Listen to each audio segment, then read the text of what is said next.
All right, good afternoon. A few weeks ago, there was a group of monks that were traveling across the nation. They passed through our community.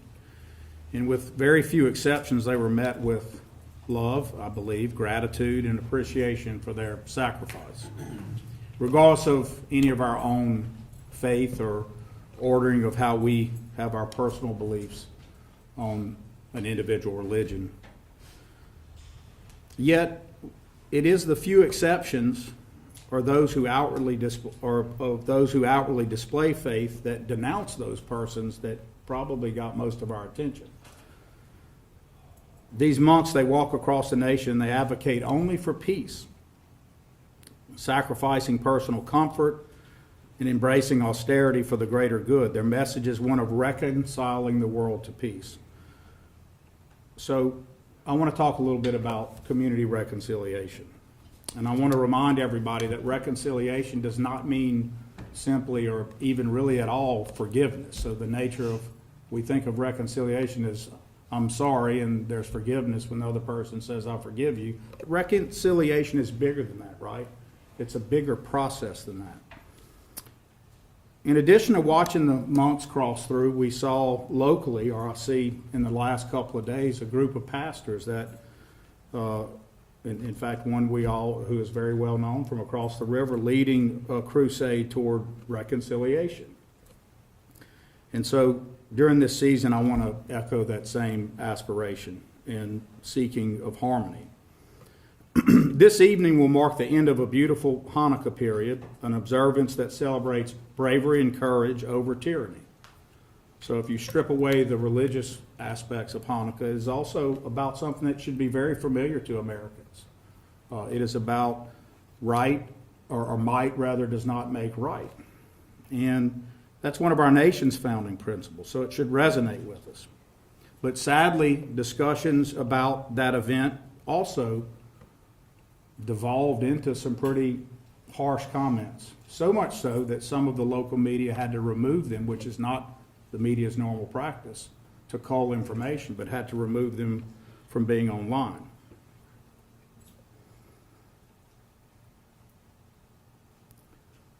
In a song that I think many of us know and love deeply, it starts with the word hark. And hark is a simple but powerful word that means so listen. We are called to listen, to heed the herald angels, the clarions of change, who deliver messages of hope and transformation. In song and scripture, the message of these heralds brings about the glory of new beginnings, and more importantly, we are urged toward reconciliation and peace on earth. Our nation and communities are in desperate need of reconciliation. Intolerance is again at an all-time high. Often, and sometimes even within our own families. Each time I wish people well at a Thanksgiving or Christmas season, it reminds me, and I have to think about, well, in my own family, growing up in the Roy household, or when you came home for Christmas, that was an invitation to defend where you were in your life, and it could be pretty tough. But that's not what I'm talking about. I'm talking about people at home battling over politics and faith in a level where people go away mad, go away hurt. And in some cases, these moments erupt in violence, and even deadly violence. So my message is to all of us at this seemingly all-time high again of intolerance, that whether you're a people of faith, Christian, Jew, Muslim, Buddhist, Hindu, anybody, to please take the time over these holidays to seek peace and reconciliation with your family, and more importantly, and my Jewish friends would understand this keenly, with the world around you. With the world around you. Engage in this process deliberately, because reconciliation is a process. Engage in it with commitment. Reconciliation is not immediate. It requires thought, effort, and dedication. Process implies something also not immediate. Deliberation, thought, and commitment again. If we want to be the city on the hill, we have to work and move forward together. We have to reject division, and we have to reject othering, which I've talked about in many of these speeches, Deborah, as you know. Othering is the philosophical process of labeling those outside of your own group as them. It breeds cynicism and it breeds harm. A just society cannot flourish with an us and them mentality. To achieve reconciliation and achieve a non-othering society, we have to start with truth and an approach to community debate with respect for facts, avoiding reckless or harsh words when you can. Sometimes, obviously, criticism can be harsh. But we need to make sure that we are always thinking about, are we resolving conflict or adding to conflict? Are we trying to reach agreement and compromise, or are we harming that? Are we looking for common ground? Are we trying to move forward together? Are we focusing on the future? I believe that othering and division is a deep immorality, a deep wrong. I don't think you have to come from a faith tradition or have religious beliefs to understand that. To achieve what we need and avoid that, we have to have our community debates on the fertile ground of good information, transparency, and looking for those moments and things that will give meaning to our own competitive advantages and the things that we can do well. There's a hardness of people we also see who do not value life. And there is an equal and opposite force of hardness of people who do not worry about those harmed because they feel it doesn't affect them. Let me say that a different way. There are those who feel or don't understand the value of life, and we see that erupt in violence, whether it's a domestic violence situation where the people really probably don't feel that way, it gets out of control. But then there are those who just don't value it. They either were not taught to value it, or they live in circumstances that take away their ability to value it. All of those are equally terrible, if you can imagine living that way. But there's an old saying about when good folk allow bad things to happen, they're part of it. And I would just tell you that if someone's attitude is that's happening in someone else's neighborhood or that's someone else's problem, I believe personally that that is just as bad. So again, we can't be the proverbial they and them. That cynicism will kill all of us one way or another, figuratively or literally. I also have said before that those who live by the sword die by it. And we know that from violence, but I would also say that it is metaphorically true about a community. That we need to make sure that not only violence, but the violence we do with words, with tearing down businesses, with not giving people a chance in their businesses to flourish and make things happen, can also have the same damage to a community. And we all know that our tongues can be the harshest weapon that we have. None of this should be in any way confused with free speech and the right to criticize government and to ask for a redress of grievances from government. This is about us as a community. This is about the we that we should be. This is about how do we help each other do better. So I'm going to talk a little more about that at the end, but let's talk about some progress and accomplishments. I see some people here that I do want to highlight. I see Ralph Hennessy here representing the England Authority, and David Broussard, who represents his economic development chief, and I want to thank them and congratulate them for doing some really great work over the years, but especially now there's some real opportunities for us to be on the head of some techie operations and things that really would give us a competitive advantage. And also, I would point out that some of the things that they're doing are really about a national advantage. They're at that level of a national advantage. China is not only, I guess, an economic reality that America should worry about every day and think about, but in many ways they control some things that we are driven every day to use and really need a lot more control of the things that make these phones work. And I think that the England Authority sponsoring and helping those kinds of things be put in place is going to create a competitive advantage for us, and it's going to create an opportunity for growth in that industry. But I would also say, in the most patriotic way, you're helping America with that project, so congratulations. I also see Ben Russo here, who represents the port, and I would just say that the port is doing some extraordinary work, and a lot of that work, while it has a national impact, of course, is really being led by local companies who really are undersung, like Crest Industries and others, who people just don't realize how big they are and what they're doing. And so I want to encourage Ben to keep doing what he's doing. I also see Deborah Randolph here, and I have shared with her recently and would share with all of you without the slightest bit of concern that this is an overstatement, that I feel like Deborah's in really the prime of her abilities in being a leader in this community. And I think that she's doing extraordinary work and showing extraordinary leadership to bring people together. And in a world with that othering that always concerns me, for her to do what she's doing, growing that membership as big as it is in this environment and context, in this competitive world, I think is extraordinary, and she should be congratulated for that. And I do congratulate you, Deborah. So, progress and accomplishments. We've cleaned this city up on a massive, measurable scale, visibly reducing trash and creating, Deborah, some unique partnerships with the Lieutenant Governor's Office and with Keep Louisiana Beautiful. There's still work to go, but I can tell you it looks a lot cleaner every day. Have a unique partner in my own life who she reminds me every day of where the litter is, and so I'm sure Mr. Gill, you get the same. We also made a lot of progress through our executive orders addressing public safety, housing, and homelessness. I do not consider homelessness a word that should mean criminal behavior. Homelessness embodies lots of things.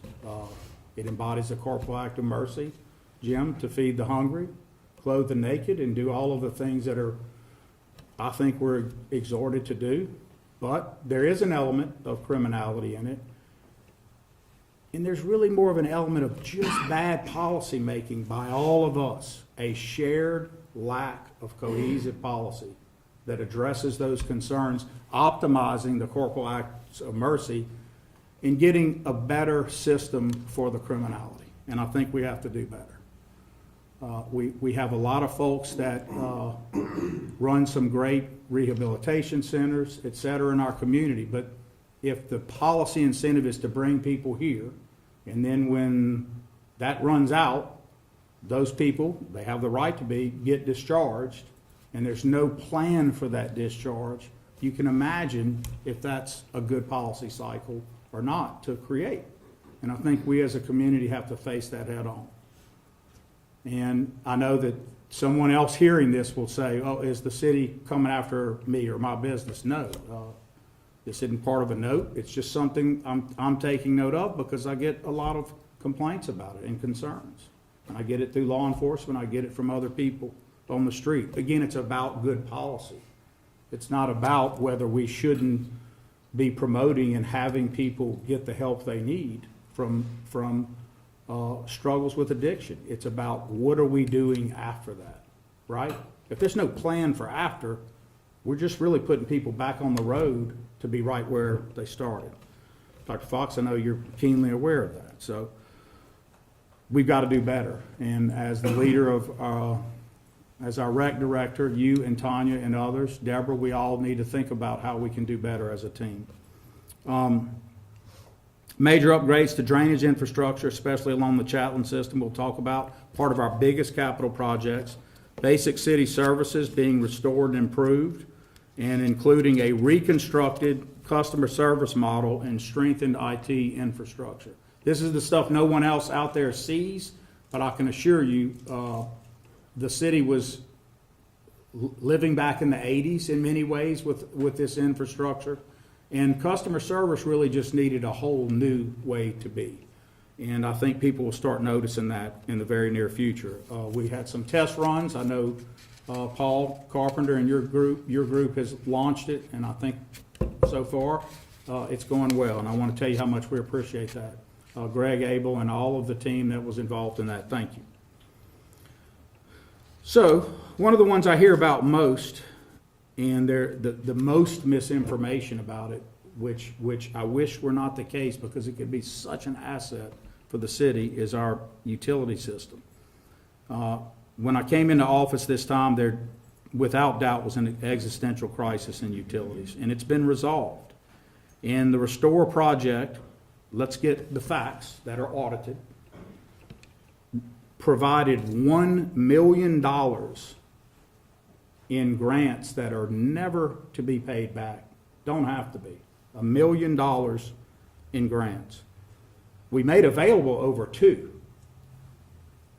But because of the processes of people being steered away from it or just people not taking advantage of it, 1 million distributed. We restructured $7.8 million in customer debt. $7.8 million restructured that would stop all of that from being and resulting in cutoffs that any other utility would do. They wouldn't have been in that position in the first place, but that's what they would do. That was 7,200 delinquent accounts. So I don't have it in front of me. I don't know how many just electric accounts, but I'm imagining 25, somewhere in the 25,000 range. How many? About 20,000. About 20. Oh, then it's larger. 7,200 divided by 20,000. That's a huge percent of your customer base that was delinquent. And when we say delinquent, we're not talking 30 days. We're not talking 60 days. Some were 4 years delinquency, 3 years delinquency, 2 years delinquency. That doesn't help any of the people who are delinquent, by the way. That just kicks a can down the road and makes it worse and worse and worse. In public safety, we have our starting pay, of course, the highest now in this region outside of state police. Another chunk is coming, and that's going to put us really in a enviable spot. We also took on 100% of retirement and health benefits for those officers, and we've got sign-on bonuses and other retention measures in place. We have rewritten our entire police manual, Daniel in chief and others who were involved with that. There's a 91% homicide solve rate right now. Well, that's not something that you are happy about to hear because of homicide being involved. One cannot fail to appreciate that with justice being sought at the end of that goal, 91% is good. And I think that would be, if I'm not right, 11 of 12 would be the fraction that we would use. So in the years past, I think we've had a homicide roughly per month this year. Last year, much more. The year before that, we really moved that one datum down. I think in the term before mine, there was a year of 34. So you can see that's a big difference. It's December 22. Every day that guy, and every morning, Chad and I, when we talk, it's about worry over that. You know, one could change it. One domestic event that goes out of control and involves more than one person, you can see how sensitive the numerator and denominator of that is, right?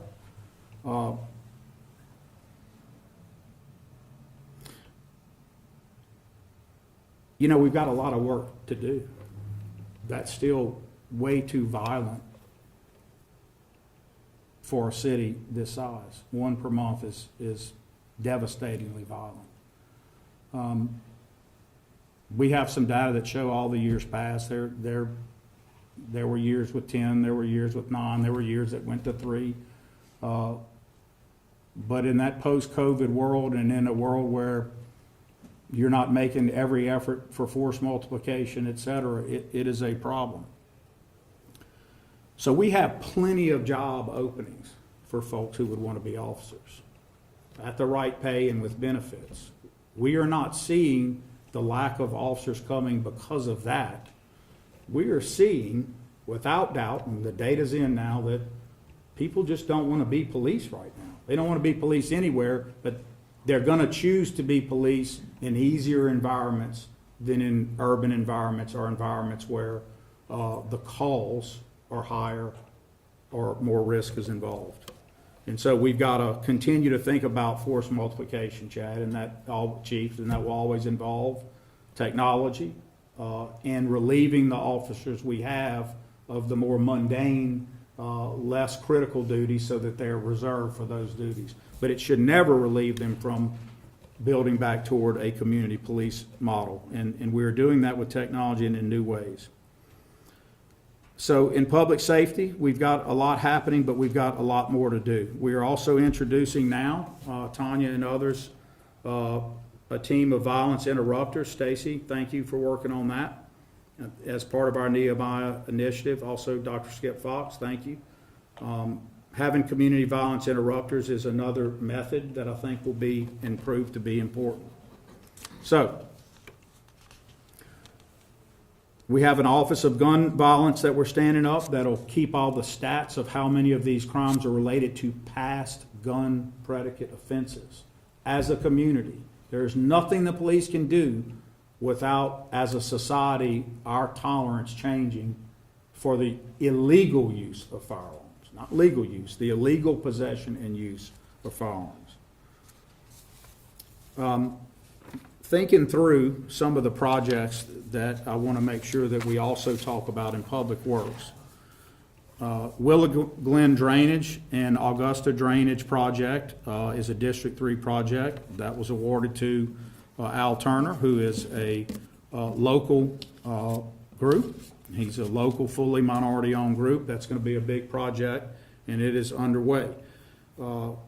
Horseshoe Canal hardening covers multiple districts, and it is underway. Chatelain Lake Canal backwater overflow and outfall project is a huge project in District 3, but it affects lots of parts of the city. As you know, I've bored all of you to death with how the drainage works, but the Chatelain is 68, maybe over 70% will end up in that outfall leaving the city.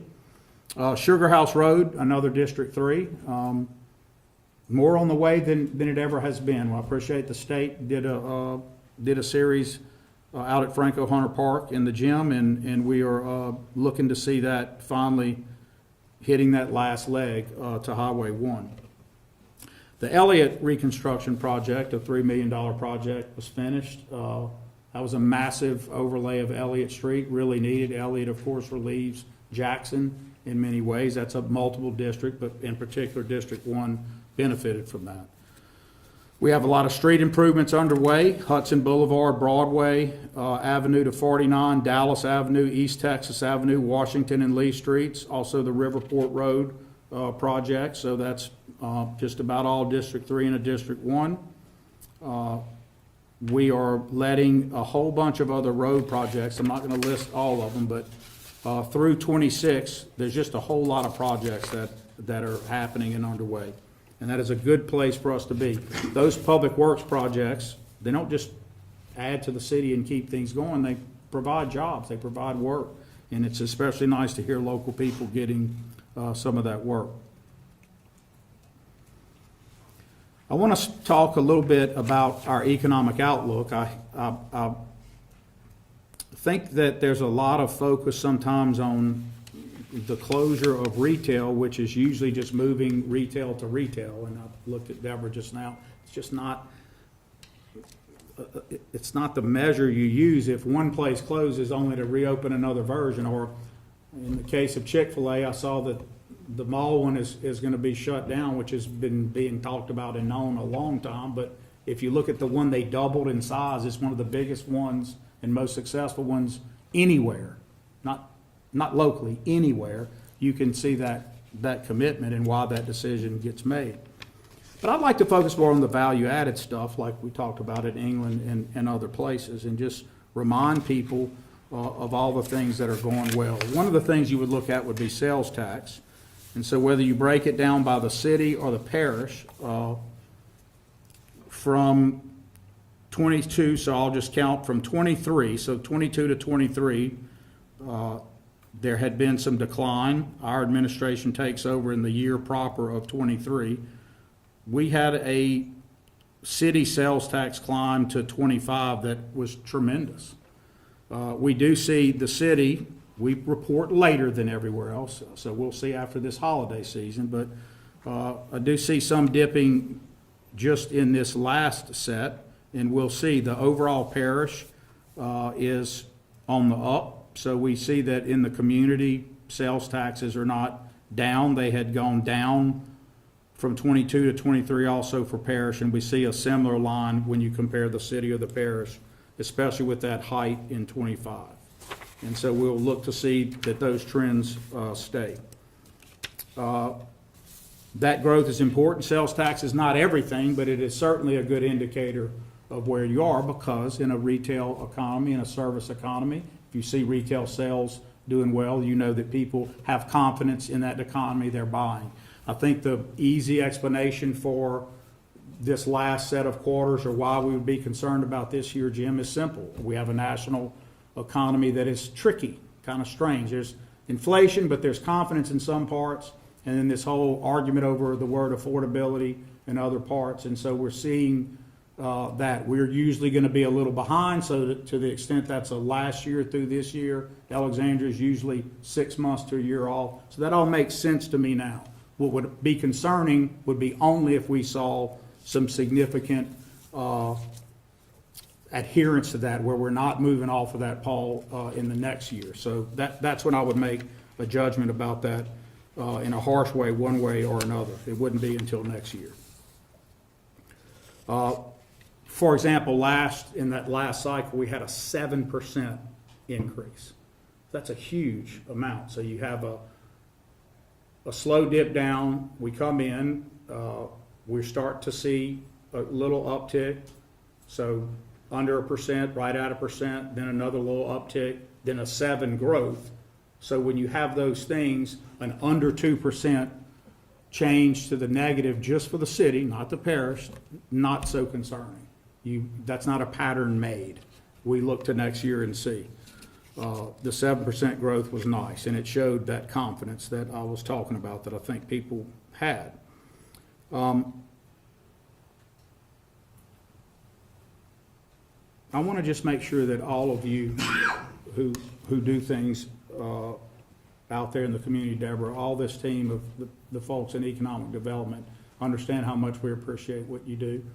I said it earlier, but I want to talk about some good things that are happening. What you guys report, again, more memberships, more people involved. When I talk to two of the biggest investor groups, and I won't name names, but they're easy to figure out, who have people's money here, they say banner years for them and banner years for the people who invest with them. And I don't have permission to name every place, but I've asked, and I think they're going to let us do that in a report coming up. But when people are declaring banner years in value-added businesses, that's what you want to hear. That means jobs, and that means increases in income that we will see. So we want to make sure that that continues. I also would point out that Louisiana Central has great news in some new leadership that has a lot of national recognition. But with change, there's always a bittersweet or a mixed. I would say that this turned out great. One of the leaders there is going to be taking over the United Way. And when at its best, Ms. McGill's, we know that the United Way in the past, especially under Mr. Britt, really functioned as a clearinghouse, if you will, for NGOs. So think about how, earlier we were talking about homelessness policy and other things, how great it would be to have a role like that in place again, where you really have one group, they're not in charge, but they help function as a clearinghouse. So you have what? Non-duplicate, we don't want duplicated services everywhere. You really can align missions better. Yes, two people can do one. We need more than two in homelessness, but align those missions where you're really getting the best bang for your buck in those services. And I'm not saying that's what they plan to take on, that's just a hint of what I'd love to see them take on, and I think would be very helpful if they move back into that role, and I think under the leadership that they'll be able to do that. So here's hoping that we see that, Deborah, and I think there's a good chance that we will. I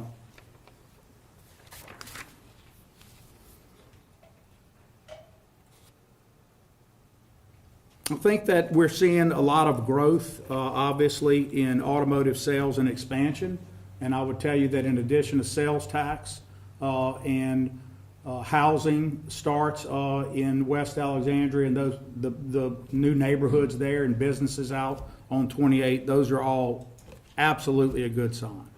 And so one of the things I look at again in automotive is you talk to them about what are your future plans, what are your 5-year out plans. And you can see, particularly in the Walker family, which is one of the biggest conglomerates, a lot of expansion.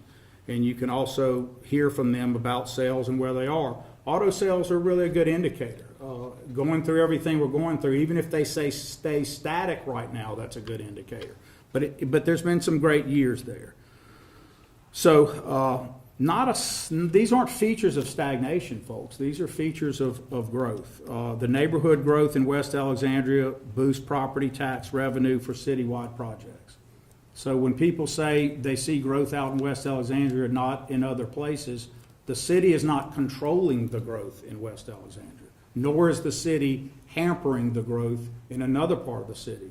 The growth of neighborhoods is done by the developers who decide this is the level house we're going to sell, this is the property we're going to subdivide, et cetera. But here's what it does do for even the most challenged areas in the city. When you have growth in West Alexandria, first of all, it's city growth.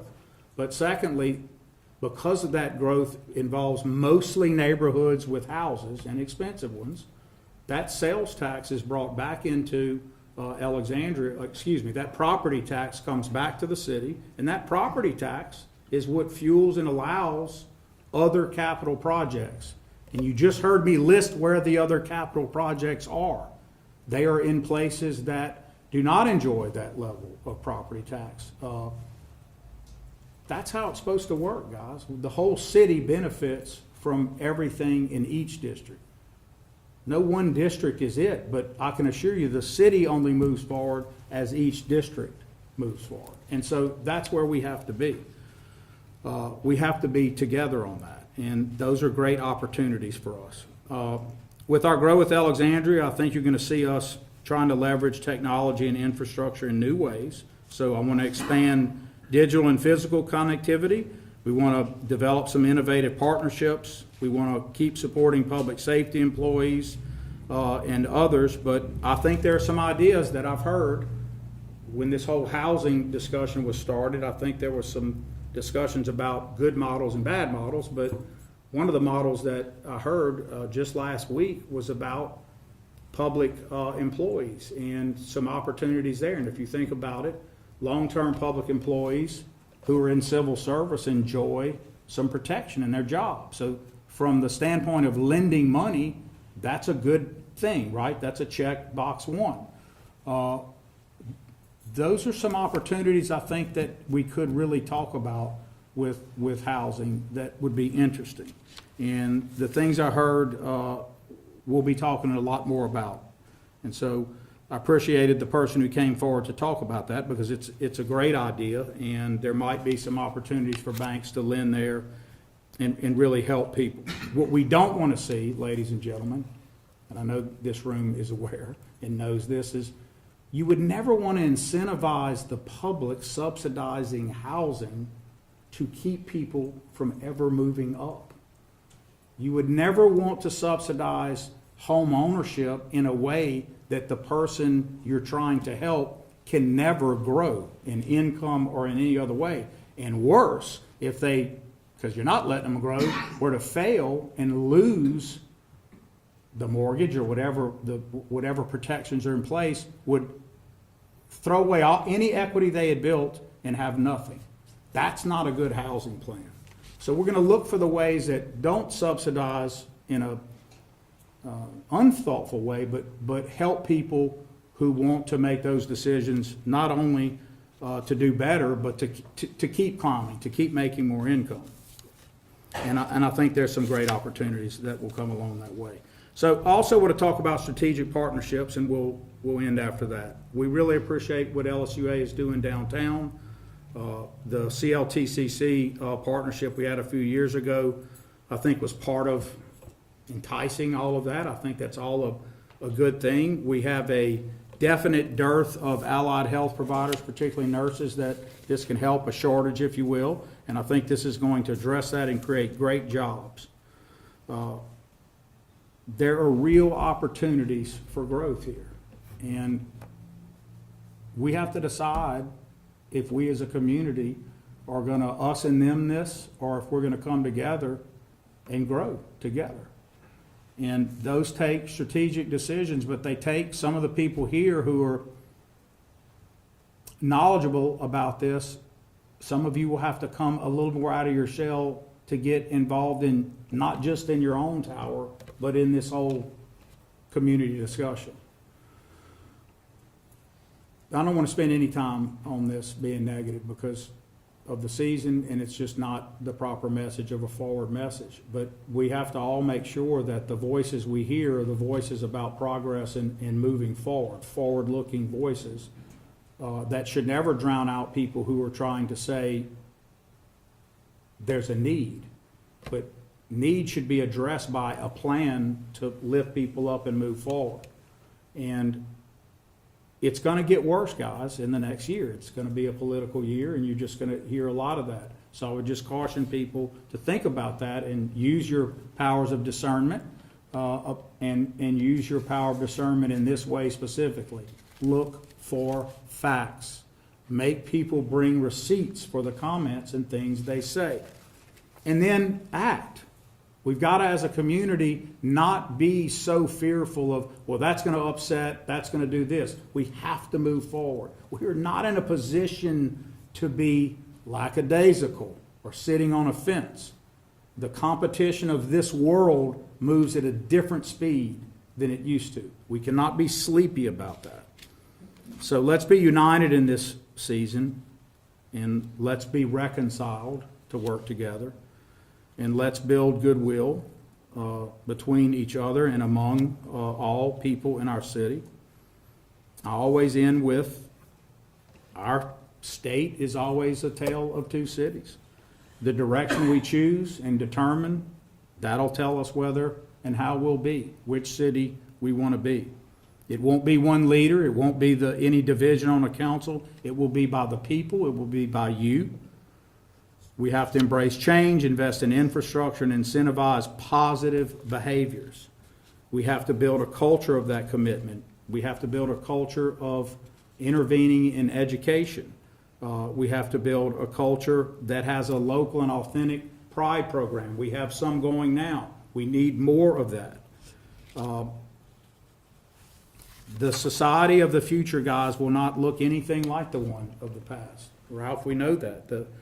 It's not just AI, it's not just mechanization. It's such a different world moving at a different speed. The things that we used to search for are going to be so different. But we have to make those decisions together. There's a lot of things on the table of projects. And while I'm not weighing in on which way any should go or not, the debate needs to be real. It needs to be backed by facts and data. And then we need to make a decision. And you can't put it all for form every kind of new way to look at it. There are some decisions that are going to be coming up, and they need to be made one way or another. But one way or another, the decision you make tells the future how you come to make your decisions and what you're interested or not interested in. Our future is going to depend on accountability, responsibility, in making those choices. So I'm moving us from last year, and the year before last was the first time I ever did not give a state of the city that it was sound. The first time in my life, and I've never heard Ned or anyone before not say that. Last year I was moved toward a more cautiously optimistic view. But I would change that this year to this. There are clearly achievable long-term positive outlooks when it comes to the city of Alexandria. Certainly the region, but specifically the city. But it comes with an if, and it's a real if, I-F in quotes. the state of our city is sound, but I would say it as it's up to you right now, not only the level of soundness, but where you want to take it from here. Right now. So we can either commit to do that together, or we can do what we do at our worst and at our peril. We can do what we do at our worst and at our peril, and that's fail to be reconciled with each other to move forward together with these opportunities. A house divided can't stand. For the city to do well, all districts, all aspects of the city must equally do well. So I'll end with this about my own faith tradition and about not my faith tradition. The monks, to the extent they represent Buddhism or similar things, I will say this. Throughout the Gospels and my own, we are exhorted to reconcile and be at peace. And we're exhorted to be tolerant. There's kind of a new movement, and it doesn't look like the Gospels I know of intolerance. And it's not my place to be a pastor or preach about it. I would just say that trickles into everything we do in public life too. We all, I can't tell everybody in this room, but I can tell the room is a supermajority of people who would be of the Christian faith persuasion. We also share with our friends in the Jewish community the Judeo-Christian ethic. They're our cousins, obviously. But the example I know from Samaritans to Romans to lepers in societies, other forgotten outsiders, was about loving enemies and neighbors, not judging those whom you're not authorized to judge, the golden rule, and about reconciliation. And there should be no confusion about robust talks and need versus othering and calling people things that aren't true for the purpose of politics if you want to move forward. Look, I'm going to be harsh about this. Alexandria has had a challenge with this my whole life. And I'm not going to name names, but I know heads that are doing this that know this. And when you compare it to Lafayette or other places, there is a unique othering that can be our biggest Achilles heel here. And we've got to get out of this. It will literally arrest us and stop us from moving forward. It's not as simple as social media. It's much bigger than that. It's an idea as expressed to me by a captain of industry about 2 weeks ago. I said, just tell me in your most succinct words what you think it is. And he said, largely, somehow there is an ethos here, if you will, maybe a pathos that, that for you to do well, or for me to do well, you have to not do well. And that's not going to work, guys. We're going to have to not be about that.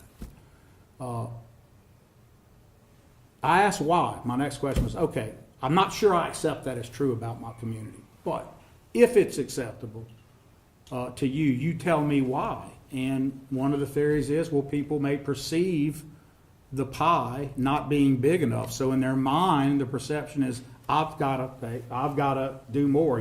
He's probably figuring out who it is because I see him nodding.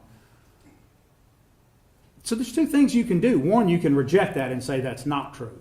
But if you want to continue that is true about the size of the pie, then there's only one thing left to do. Grow the pie. And the only way to grow the pie is for us to be together and grow it. This is a good community. And the people here are strong and can take a lot. And by and large, get along and work together, go to church, do the things they do every day without violence, without problems. But if we as a community don't focus on the communities of need where that is, if we don't focus to make sure we're creating opportunity for all, then we're all part of not moving that solution set forward. So that's my challenge to you. Be reconciled to work together. Be reconciled to grow and make a better community. God bless you all. Thank you for coming and listening today. And I hope you have a safe and happy Christmas and holiday season. Hug some loved ones. Try not to fight about religion and politics too much. And enjoy some great food. God bless you. Thank you.